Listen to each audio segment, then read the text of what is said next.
into myself. What a wonderful world.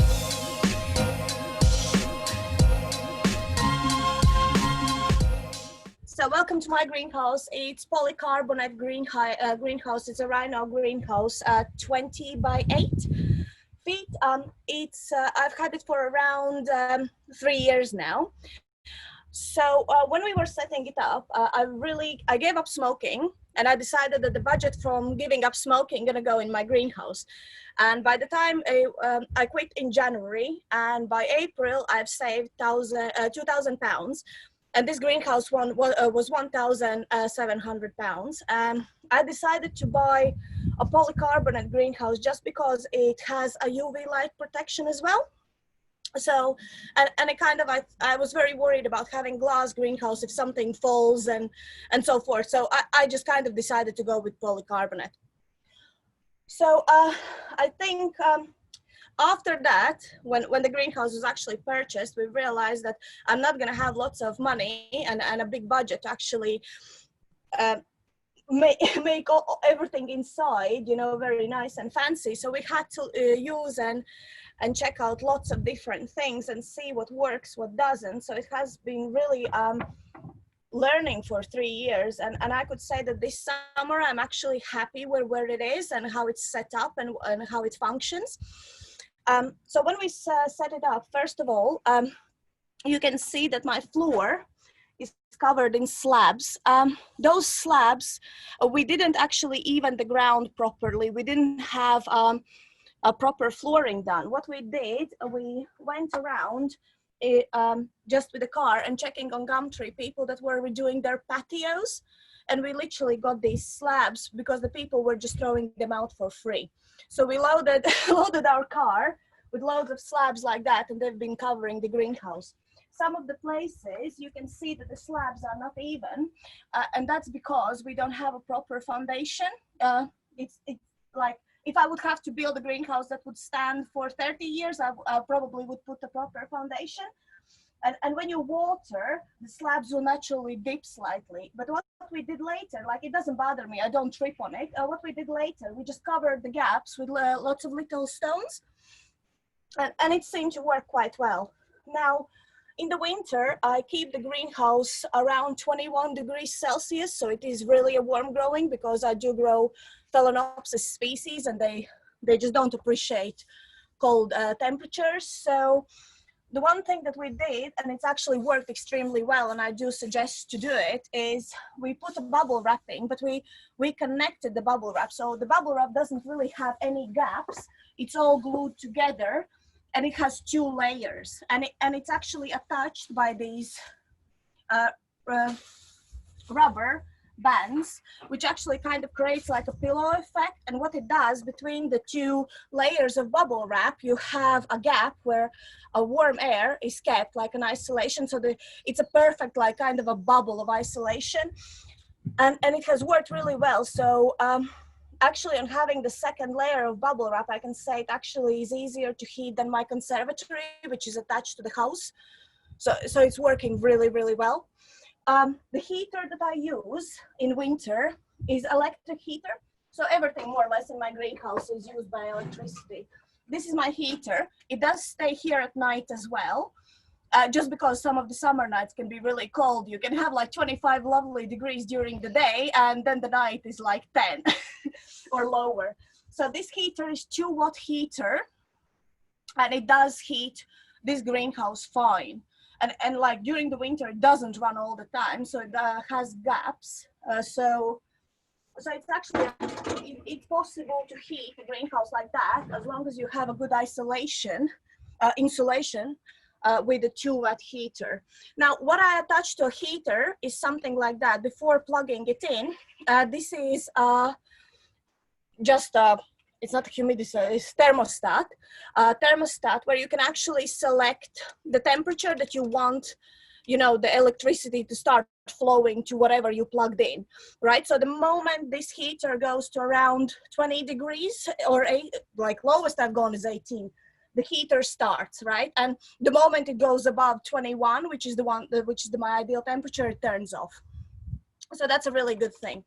By the end of the talk, I have everything that I'm using written down and linked. I'll first of all post it in a chat, and secondly, I'll just show a PowerPoint presentation. So don't worry, there will be information of everything that I kind of use. Right, that's that. Regarding water, the water that I use is mostly rainwater. So I try to collect the rainwater throughout the year. And I have outside 2 barrels. One is kind of barrel that's connected to the just drainage from the roof, and that collects water. I have kind of a nice mesh filter, just making sure that no rubbish comes in the water. And it's always kept dark. So you need a dark lid if you're gonna collect rainwater so the algae doesn't develop, right? Because you need light for algae to develop. As long as you keep it dark, you're gonna be all right. Now, and the other storage that I have of water is a 1,000-liter tank, which in the winter, because it rains much more, I'm actually able to pump the water from the smaller barrel into the big tank and store up the water. So for example, at the moment when it's super dry, I'm using the water from the barrel. If I'm really out of water, and I usually try not to be, I use an RO unit. So this is an RO unit, a standard one. I've had it for a year probably now, and it's doing quite well. So I would use that. So, and I just check always how is the water doing, like the rainwater and the water from the RO unit. I check with the TDS meter just to understand how many other particles are in the water. So the ones that usually I have are around like 50 parts per million, which is quite low. So that's all right. Now I'm gonna take you for a bit of a walk. So bear with me. You're just gonna go in a bit. So that's the barrel that I have of water, right? So in this barrel is constantly filled, and it's inside the greenhouse, and I would also mix a fertilizer in it. Reason being is because especially in the winter, well, not in winter, anytime, you should not water the plants with cold water. You can really shock them. So you should try to water the plants with a temperature of water similar to environment that they grow. So that barrel is all the time filled. So let's say in the winter, if I need to water, I would actually fill this like a day or two before, and just make sure that the water warms up in the greenhouse. So how I water my plants and how I do a water transfer. So there was a time when I tried to water all my plants with just a watering can, and it is an effort, especially like if you work full time and you're coming home in the evening and you know you need to water plants. It's really the last thing you want to do on the working day in the evening. So what I have, what we're using to actually transport water between the barrels, but also to water plants, is I have an electric submersible pump, which is meant for jobs like that, and it's been really good. And I just connect it to the pipe, and I can water and so forth. I'll show you in a bit how it works. Whoop. Submerge. And I'm gonna definitely break something. It's a demonstration.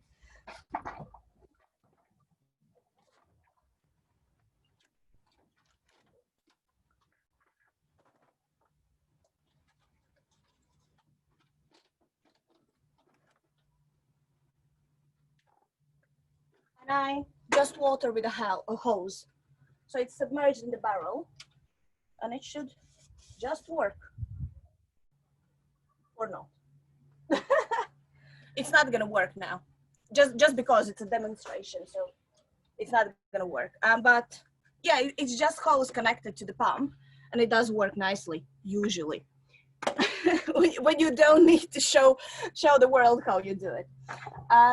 So yeah, that's for the watering.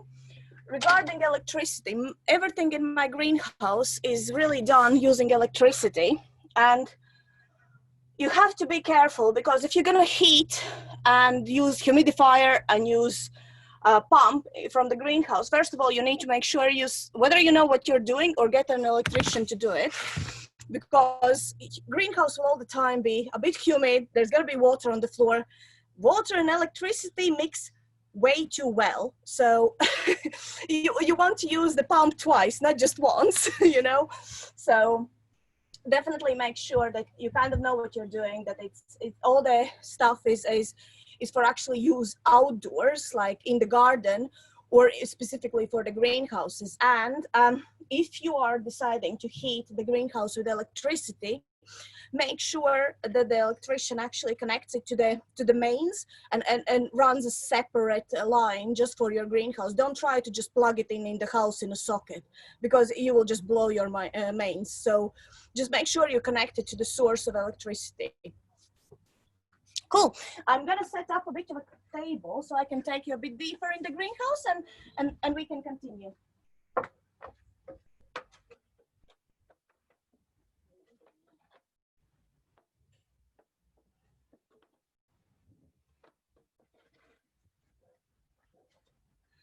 These are my makeshift TV stands.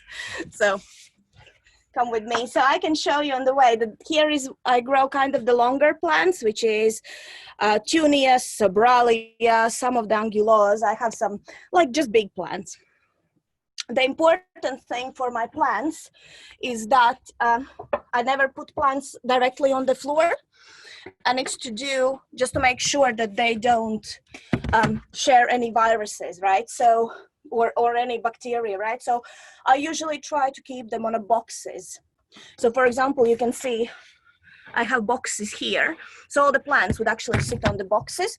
So my Phalaenopsis collection, these are called Phalaenopsis species. They just sit on the boxes like so. So the plants that I grow, some people might already know, I grow mostly Anguillas, which is this side. I grow random stuff, which I really liked, and I decided to buy, and it's pretty, you know, for example, like Papniveum is just pretty, so I just grow it. So there's lots of random stuff on this side, and I grow Phalaenopsis species on kind of the bottom layer. And how the watering process goes, that I would water Anguillas, make sure that they're all dry, and then I would water Phalaenopsis one by one and move from this side to the other side. And then I would water all this line. So I can't water all my greenhouse in one go, but it's super easy because I'm using just the submersible pump and just a hose. Now inside the greenhouse, I have some lights for the winter. Well, if I move the plant, I have some lights that I turn on the winter, and these are just the LED lights, outdoor LED lights, right? So I have two. I have one at the back and one in front of the greenhouse. I have a fan that I run all the time. I've just turned it off now because of the talk, but I run it 24/7. So this is for my air movement, super cheap, like 15 pounds in B&Q, very good. I do have, let me just turn it down. So this is from Simply Control, the largest humidifier that they do with a humidistat. I usually keep it on 60% humidity, and yeah, and it's been working really well. So it's probably one of the most expensive things in my greenhouse, but it's doing a great job. And also it's funny that in this greenhouse, I can only grow one Miltoniopsis, and that's the one that is in a direct line from the humidifier. So it gets cold, humid all the time. It doesn't matter, even if it's like 30 degrees inside the greenhouse. It's gonna be all right. Now, why I have the setup as I have with the plants. So mostly the warm growing plants are highlight plants. And the highlight plants are usually fine. So in the winter, I wouldn't have any shading on this greenhouse. So I would just have the polycarbonate greenhouse double bubble wrapping, and you don't need anything. And even during the spring, it's like it really has to be midsummer for me to put any shading on, because Anguillas really like light, and the other like just random stuff that I grow also likes light. The only ones that are kind of lower light are Phalaenopsis species, and that's why they're on the bottom floor. So I don't need the shading to protect them, because they're lower, they're kind of protected by the plants above. And now, a super important thing, is, I'm not sure if all of you have it or some of you have it or know what it is. These are fly traps or mosquito traps, right? They're super cheap. But the great thing that they do is they catch any bugs that might be in the greenhouse. And especially in my greenhouse, because I do like to ventilate my greenhouse often, that means that the bugs will come in, right? During the hot days, I would have humidifier on, fans blowing, and the greenhouse door open. So I would have lots of bugs coming in. And you know that some of them actually going from plant to plant can carry bacteria, viruses, so forth. So it's actually good to just have a couple of them on. So I've actually changed these ones recently, so they're fresh, but I can show you just how something looks that's been just a couple of weeks on. So I don't really notice the bugs in my greenhouse, but you can see that this trap is really, really not all right, right? So it's quite, there's loads of bugs, right? So yeah, just be careful with that. So I would suggest getting them. It's just something, you might not have bugs even if you grow in conservatory, right? But it's better to be safe than sorry, right? Other things that I wanted to mention is one thing I didn't mention. In front of my heater, I have these things, and they're like heating bricks that go into radiators, right? So these bricks, they keep heat. So the humidifier, the heater is actually blowing air like that in front of the bricks, warming them up. And when the heater goes off, these are quite hot and they continue giving out heat that they collected from the heater. So it's quite an interesting thing to try. Right. Probably the last thing that I would like to mention about my greenhouse is the shading. So I'll take you outside. So this is my shading. You can see it's actually very sunny. So my greenhouse has two shadings. This is the first shading. This shading is 50%. And this one goes off like May. So probably on May, but it's very light, right? So it's not gonna help a lot. And the greenhouse, because my greenhouse is in full sun, it will heat up very quickly. So the other thing that I bought, I used last year, just fully put on the greenhouse, and it wasn't that successful. So what I did this year, I took actually two poles, two flag poles, and they're actually, some people giggling is, it's just like a big screen. You know, if you would do how outdoor cinema, that's exactly how it's gonna look. So what happens there is, because you have a bit of a gap between the shade netting and the greenhouse itself, it's way better at keeping the temperatures cool. So you need that gap, and the better the gap, the more efficient it's gonna be. So that, reflecting shading, that is a 70% reflective shading, and last year it wasn't even as close as good as it's been this year, with actually being slightly raised. And what I use two flag poles. So when it's not such a nice and shiny day, right, as we've had recently, I would actually take just one flag pole and just remove it completely. So that means in a shadier days that are a bit gray, I still have a really good light exposure, and I very quickly can just check the temperature and put the shading on. Like, for example, yesterday we were super hot. My greenhouse got to 34 degrees, but it was doing all right. When it gets super hot, then I have the humidifier going all the time, and I put in the middle of the greenhouse one more fan, exactly as at the end, and it really helps to push all the hot air out. I did on the first year use the vents that were built into this greenhouse, but to be honest, I didn't like them much, and they didn't do that much for me. So that's the decision that I made. Yeah. So for me, the important takes for the greenhouses is definitely don't leave the plants on the floor, and yeah, and just, you know, when you're repotting and so forth, or spraying for bugs, I take everything outside. I don't do any repotting inside the greenhouse. I don't do bug spraying or cleaning for bugs. So for example, when I clean scale, and scales, actually, I very rarely have scale. I really need to import a plant with a scale. And I previously kind of did struggle with them, but now they're really gone, or they're around very rarely, because I take them out, I spray them, and then I, with a toothbrush, with an old toothbrush, just brush the scale off and rinse it off, and then reapply the spray one more time, and it works magic. It really gets rid of the scale. I'm not sure whether it's because you kind of destroyed their colony or you damaged too many of them and they can't recover, but just comparing to just spraying with actually brushing everything off, it's really good. And yeah, and the other thing that I do, and this has been like, as I was laughing that I was kind of prepared already for the unfortunate pandemic that we've been having, because my greenhouse has been always full of just isopropyl.